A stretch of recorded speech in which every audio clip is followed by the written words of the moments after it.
What's up, everybody? Welcome back to the VSO Gun Channel. Thanks for joining us here today. The prevailing trend in today's market is that the shorter the gun, the better. Ugh. Gosh, so long. That comes from a lot of things. Shorter guns look sexier.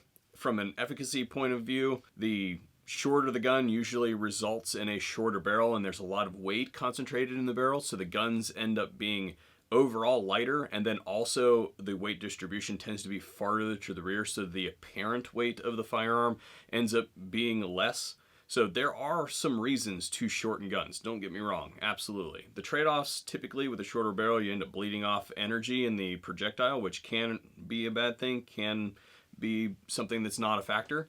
However, shorter is not always better, and today we're going to actually discuss this because I have something here.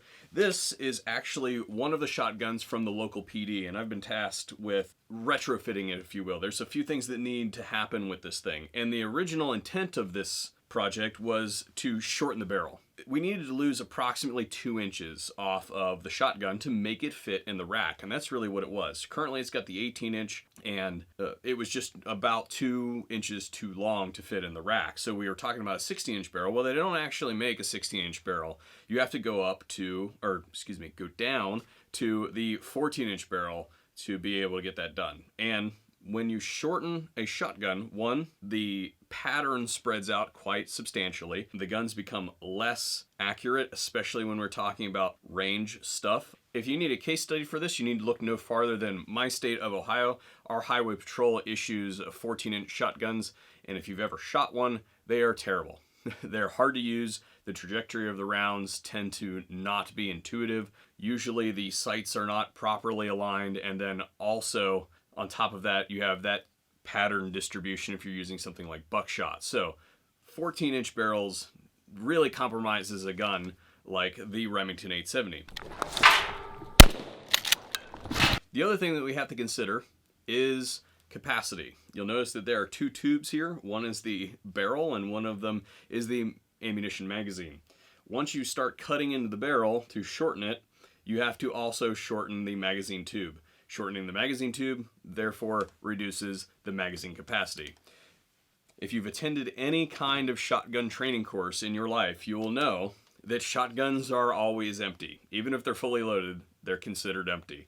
So we already have a capacity problem in the shotgun, so shortening the tube and further reducing that capacity just wasn't something that we were looking to do.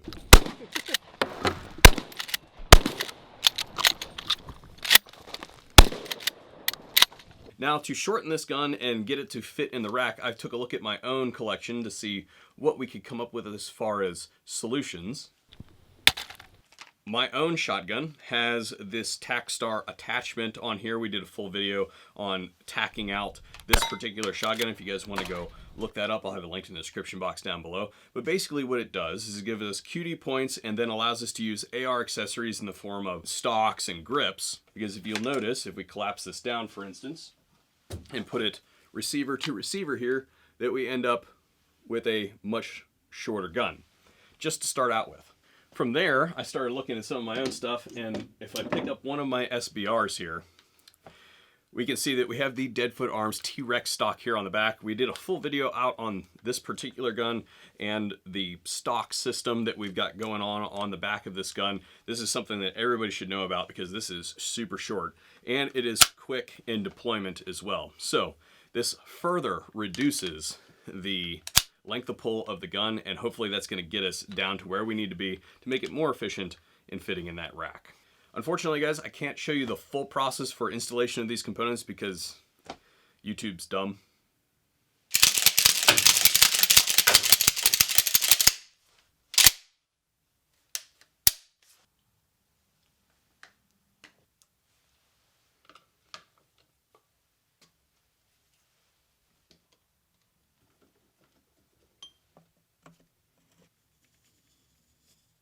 One of the things that's really interesting about the Deadfoot Arms TRex stock is that it's a quick deployment stock, quick pull to the rear, and it is adjustable for presets. Because this is a 12 gauge, we're going to go ahead and give it as much length of pull as we can, but I'm going to let the end user make the decision on where this preset should be.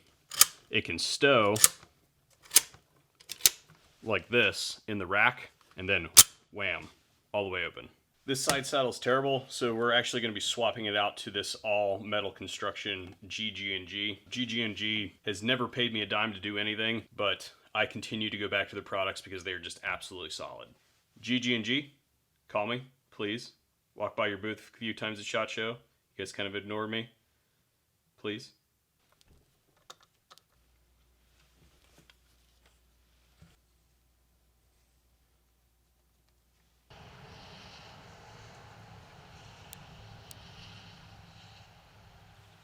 Alrighty guys and gals, well all that remains is to test fire the gun. So we also swapped out the side saddle because the old side saddle was stripping out a lot. It was just a cheapie off of like eBay or something like that.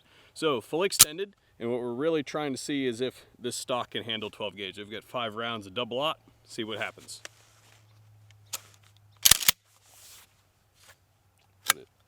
Full extension, here we go.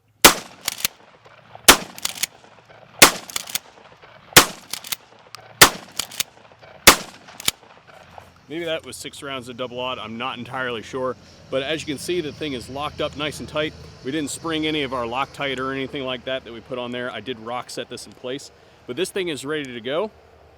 Remember that the answer isn't always to make the barrel shorter. Sometimes you should address other things depending on how the configuration of the firearm or the type of the firearm is going to be used in a day-to-day situation. In this particular instance, we didn't want to sacrifice any capacity, so we went after the back half of the gun instead of the front half of the gun.